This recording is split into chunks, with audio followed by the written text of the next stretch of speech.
You think you know the people around you, your neighbors, the people who work beside you, the guy in line at the grocery store who stands behind you. What if I told you that sometimes the most fearsome monsters lead the most mundane lives? David Fuller was one of them, the Mask of Normalcy. This man, David Fuller, was a quiet 67-year-old man who was an electrical engineer in a hospital. Nothing special about him at all. No criminal record, no violent past. Just another plain guy doing his work day after day. But the mask of normalcy befitted this unassuming fellow, and behind it lay a darkness that none of us knew existed. It was there in what appeared to be an unrelated murder case that the true nature of Fuller would begin to reveal itself. Authorities were going through evidence associated with a cold case of two women, Wendy Nell and Caroline Pierce, who were savagely murdered in the late 80s. They were attacked, violated, and left to die in ways that chilled even the most seasoned detectives. But he did not stop at murder. No, what Fuller did after those women were dead would churn your stomach. As investigators dug deeper into the remnants of Fuller's life, they uncovered a chilling contrast between his everyday existence and the horrifying acts he had committed. By day, he was just a man who expertly handled wires and circuits, ensuring that life-saving equipment in the hospital functioned flawlessly. Colleagues described him as dedicated and always willing to lend a helping hand. But behind this facade, a monstrous persona thrived, hidden behind the mask of normalcy that allowed him to blend seamlessly into the community.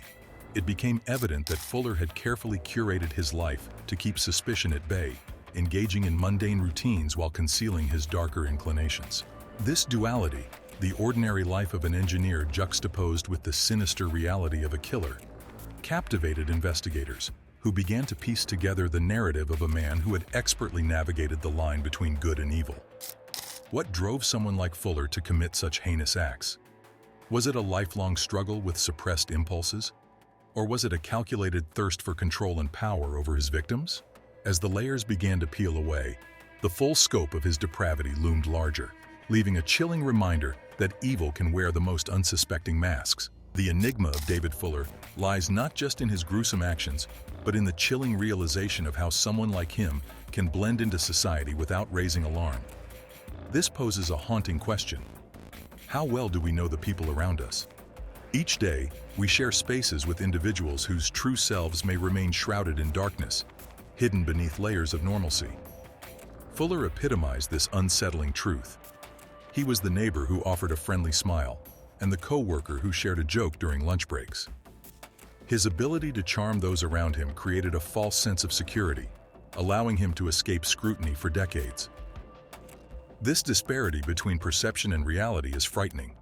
It's a stark reminder that monsters often do not fit the traditional mold of evil. They can wear the guise of a trusted figure, leaving us to question the very nature of trust itself. Furthermore, this case sheds light on the societal tendency to overlook red flags, attributing odd behavior to quirks rather than potential dangers. Fuller's calculated facade allowed him to exploit these societal blind spots, creating a perfect cover for his vile actions. As investigations revealed more about his life, it became clear that his unremarkable presence in the community was in fact a chilling deception. This disparity should serve as a wake-up call, urging us to cultivate awareness in our everyday interactions. In a world where evil often masquerades as normalcy, vigilance becomes not just necessary, but essential for our safety and the safety of those we hold dear. The Coldblooded Murders. Let's go back to the beginning. June 1987. Wendy Nell was found dead in her apartment. She was 25, alive, and had all of her life ahead of her. She had been beaten, strangled, and sexually assaulted. No signs of forced entry, and no screams were heard by any of the neighbors. The attack was as silent as it was brutal. The police worked day and night, but no suspect emerged. The case grew cold.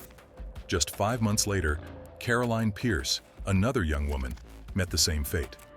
She was abducted right outside her apartment during the daylight hours.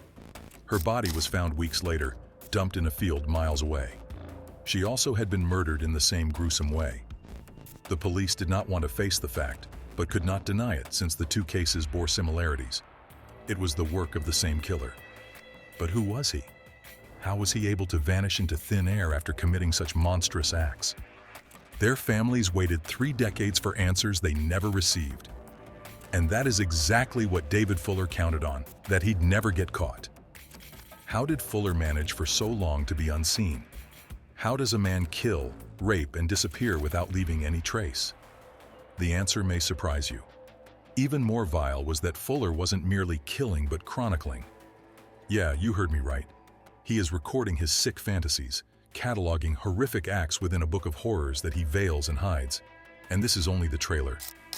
When the police finally captured Fuller in 2020, they thought they got their killer. What they found was much worse than anyone could have dreamed. When they searched his home, they uncovered thousands of hours of footage. It wasn't just footage of the victims before they killed them, but what he did afterward. David Fuller is a man who had spent his years working in a hospital, sneaking through to access the morgue. In his medical career, Fuller violated over 100 women and girls, corpses entrusted to the care and dignity of the hospital after death. He would violate them in the most grotesque and unthinkable ways imaginable and record them all. This wasn't just about murder to him. It was something much more. And the most agonizing truth? He did it for decades on everybody's watch. This man was trusted with complete access to the morgue of a city hospital, and no one ever raised an eyebrow at what this man was up to.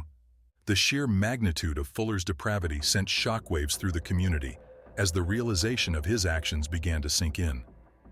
Families who had already endured the heartbreaking loss of their loved ones were now confronted with the haunting truth that their grief had been compounded by the violation of their daughters' bodies. The impact of this revelation was staggering, igniting a wave of anger, disbelief, and fear among the residents of the area. How could someone so trusted, so ordinary in appearance, turn out to be capable of such unfathomable evil? Many struggled to reconcile the image of the man they thought they knew with the monster that had been revealed. Moreover, law enforcement faced intense scrutiny. Questions arose about how Fuller managed to operate undetected for so long, and whether there were failures in their investigations that allowed his heinous acts to continue unchecked. Survivors and advocates rallied for justice, demanding that the systems meant to protect the vulnerable be reevaluated and strengthened to prevent such atrocities from happening again. The community's trust in institutions began to erode as the chilling details emerged, leading to an urgent call for reform in how cases of violence against women are handled. Fuller's capture and the subsequent revelations became a turning point, a painful but necessary awakening that underscored the importance of vigilance, accountability, and the need for a more compassionate approach to the victims of violence. The scars left behind would last a lifetime, as the collective memory of Fuller's reign of terror became a haunting reminder of the darkness that can lurk beneath the surface of normalcy. As the dust settled from the shocking revelations, community members began to band together in solidarity, seeking ways to heal and support one another. Vigils were held in memory of the victims, transforming grief into a powerful force for change. Local organizations sprang into action, creating initiatives focused on education about consent, personal safety, and the importance of reporting suspicious behavior. The horrific reality of Fuller's crimes ignited conversations that had long been ignored, forcing families to confront uncomfortable truths about their neighborhoods. People started sharing their experiences, highlighting the importance of community vigilance and the necessity of believing victims. The community's pain became a catalyst for growth, urging everyone to advocate for a safer environment where such atrocities could not occur unnoticed. Amidst the sorrow, there emerged a collective resolve to ensure that the lessons learned from Fuller's actions would not fade into silence, but instead serve as a foundation for change. The Shock of Necrophilia. Now, I'm going to tell you where the story becomes even darker. And I know you're thinking, how can this story possibly get worse? But trust me, it does. Cops were going through Fuller's belongings trying to make sense of his life. And then, in some secret place of his house, they stumble upon something so sick that it makes them freeze. Tapes. Hundreds of tapes. What's playing on those tapes? It is not merely an account of the killer talking about his crimes. No, what they found was more than what they could have ever expected. He was not only a murderer, he was a necrophile. That is, let me break it down for you. This is a man who, with his position in the hospital, raped women and girls after they were dead, having worked to keep their bodies indisposed over more than 100 victims. He recorded himself doing this, and nobody ever had a clue. He was allowed all access into the morgue at the hospital, where he preyed on the dead in ways that cannot even be spoken of. This was no impulsive, act-on-a-whim crime. No, this was planned, calculated. Fuller knew precisely what he was doing and precisely how to make it work for him. Take, for example, the bodies of dead people whose lives had already been hard enough were placed in the trust of the hospital, only to be repeatedly outraged in ways to disallow anyone's belief.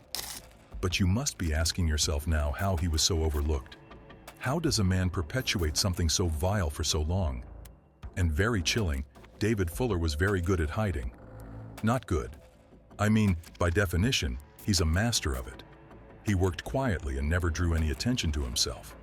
No one ever gave it a second thought about him because he seemed like just another guy, just another hospital worker. But behind that mask of normalcy, he was living out his sickest fantasies. And those tapes? Not for his collection. No, those were trophies. And those tapes proved it. Proof that he could do what he wanted when he wanted, and no one could stop him. But they did stop him. Finally, it just took over 30 years. The implications of Fuller's actions reverberate far beyond the confines of his heinous acts. The horror of what he did challenges the very foundations of trust that society places in healthcare professionals. Families who had entrusted their loved ones to the hospital are left grappling with unimaginable betrayal. The knowledge that their deceased relatives were subjected to such vile acts is a wound that will never heal, a relentless reminder of the darkness that can lurk behind even the most mundane facades. Additionally, the healthcare system itself faces intense scrutiny. How could a man with access to the morgue commit such atrocities without arousing suspicion? This case ignites fierce discussions about oversight, accountability, and the need for stricter protocols to safeguard the dignity of the deceased and protect against potential predators hiding in plain sight. The revelations prompted a re-evaluation of ethical standards within the medical community, calling for rigorous background checks and monitoring systems for personnel working in sensitive areas like morgues. The psychological trauma inflicted on the victims' families is immeasurable, as they confront the harsh reality that their loved ones were not only murdered, but also subjected to unimaginable indignities. Communities are left shaken, questioning their safety and the integrity of those sworn to care for the vulnerable. Fuller's case serves as a grim reminder that evil can often masquerade as normalcy, lurking in the shadows of everyday life, ready to strike when least expected. The journey to healing for the families and the community will be long as they wrestle with the scars left behind by Fuller's twisted legacy. Justice, but at what cost? Now here comes where you think the story is going to end. Fuller gets caught, he goes to trial, he's sentenced, and we can all blow a collective sigh of relief, right? Well, it isn't that simple. The trial was gruesome. That's all I can say about it. The people whose loved ones had already been the victim of the unthinkable, who had already suffered because their loved one had fallen at the hands of a monster like Fuller, were asked to sit in court and hear the gory details regarding necrophilia. Relive the horror knowing that even death had not given peace to their loved one. Think of the level of pain it gives. These families were already broken by murder. Now, they come to know that one entrusted to look after their loved one committed atrocities those families could never forget. It is quite impossible to think of the trauma level these families went through. In court, Fuller confessed to the crimes. He did not even try to deny it. It was too overwhelming evidence, tape after tape, file after file, and the sheer numbers of victims. He had documented every act as if he wanted to be caught someday. And yet, with that, justice feels hollow, doesn't it? The courtroom became a theater of anguish, where every word spoken felt like a knife twisting in the hearts of the victims' families. As the gory details unfolded, it was as if the courtroom itself was a stage set for a horror show, showcasing the darkest parts of human depravity. Survivors and relatives of the deceased were left to grapple with emotions too complex to articulate, grief intertwined with rage, disbelief mixed with sorrow. They were not merely there as spectators. They were participants in a relentless cycle of trauma. forced to relive the moments when their lives were irrevocably shattered. Some families sought closure, desperately hoping that confronting the monster who robbed them of their loved ones would provide a sense of justice. Instead, they found themselves trapped in a nightmare of their own, faced with the unfathomable reality that their loved ones had suffered in ways that went beyond mere murder. The word justice took on a different meaning in that courtroom, echoing hollowly as it contrasted sharply with the visceral pain evident in the eyes of those present. Even as Fuller sat before them, confessing to his heinous acts without remorse, it became painfully clear that the process of seeking justice often brings with it a cost too high for the victims' families to bear. For them, the trial was not just about legal retribution. It was about confronting their worst fears and the crushing weight of their loss. As they listened to the testimony, they were reminded that their loved ones were not just victims of murder, they were subjected to unimaginable indignities, leaving scars that would never fully heal. For example, how do you even punish someone for such crimes? Can a sentence be enough for something like this? Fuller got a life sentence in prison.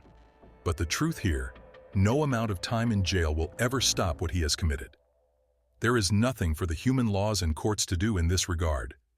The families will never again have what was taken from them. And the worst part of it is, there probably are other monsters out there, with masks of being a normal contributing member of society, waiting to be brought to light. This case raises some pretty sobering questions, ones that we cannot turn our heads on. How does someone like Fuller go undiscovered for such a long period? No one detected the warning signs. Most frightening of all, what does this say about the systems we trust to protect us? They didn't work very well. They failed Wendy Nell. They failed Caroline Pierce. And they failed all those women and girls who became the post-mortem victims of Fuller. So what of the consequences? Yes, David Fuller is safely behind bars for the rest of his life. However, the ripples of his offenses are profound and reach far beyond those prison walls. The outcry in the streets, the rage, the fear, it's all very real indeed. It's not so much what he did, but rather that he could do it. As hospitals throughout the United Kingdom reeled in the aftermath of scandals involving corpse theft, they have been scurrying to tighten security in their morgues. New procedures are being put in place, and background checks are stronger. But some ask an important question. How do we make sure something like this never happens again?